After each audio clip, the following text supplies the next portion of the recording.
नमस्कार, मी दीपक राऊत तुमचे स्वागत करतो आजच्या शेअर मार्केट अपडेटमध्ये।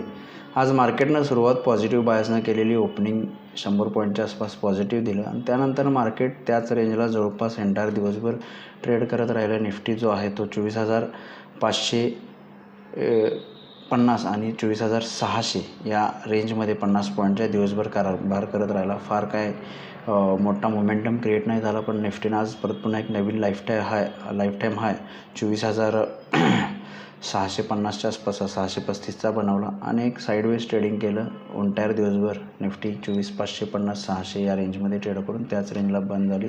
फक्त नवीन लाईफटाईम हाय केला टच, हीच एक मोठी गोष्ट आज म्हणण्यात येईल। बाकी अदर मार्केटमध्ये काही फारशी वदगड किंवा मोमेंटम घडलेलं नाही आहे। आज मोमेंटममध्ये FISनी बाईंग केले 2684 करोडचं, त्या बाजूला 300 करोडचं सेलिंग DISनी केलं आहे। FISकडनं आज बाईंगची आकडेवारी बरेच दिवसानंतर आलेली आहे। उद्यासाठी ट्रेड करायचं असेल तर क्लिअर कट लेवल 24,500च्या अबव जोपर्यंत निफ्टी आहे तोपर्यंत sky is the limit. Nifty further upmove दाखवू शकते, पण मार्केटला थोडीशी अपसाईड कॅप होताना आपल्याला बघायला मिळते।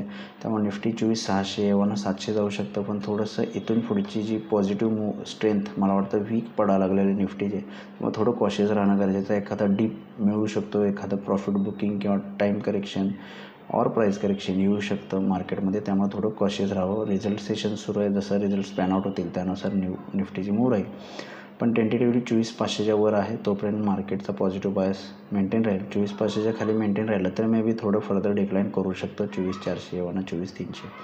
बँक निफ्टीमध्ये सुद्धा 52,500च्या वरती मेंटेन राहिला तर 52,800पर्यंत जाऊ शकतो। अदरवाईज 52,500च्या खाली राहिला तर 52,000पर्यंत बँक निफ्टी येण्याचे चान्सेस आहेत।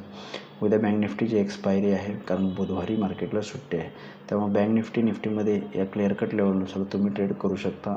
NSEमध्ये 1,239 शेअर्स वाढलेत, निफ्टीमध्ये 1,142 शेअर्स पडलेत, निफ्टीमध्ये 34 शेअर्स वाढले, त्या बाजूला 16 शेअर्स पडलेले आहेत। वाढणाऱ्या शेअर्सची संख्या NSEमध्ये सेम आहे ऑलमोस्ट, निफ्टीमध्ये फक्त वाढणाऱ्या शेअर्सची संख्या जास्त आहे, जवळपास 34।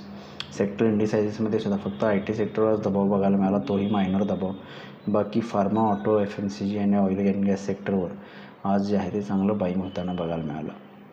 ग्लोबल मार्केटचा आढावा घ्यायचा झाला तर थोडं मिक्स क्यूज आहेत। युरोपियन मार्केट्स मायनस आहेत 0.5 ते 1%। डाऊ फ्युचर पॉझिटिव्ह आहे 200 पॉईंट, पण ॲक्च्युली US मार्केट्स कसे पॅन आउट होतात ते बघणं गरजेचं आहे।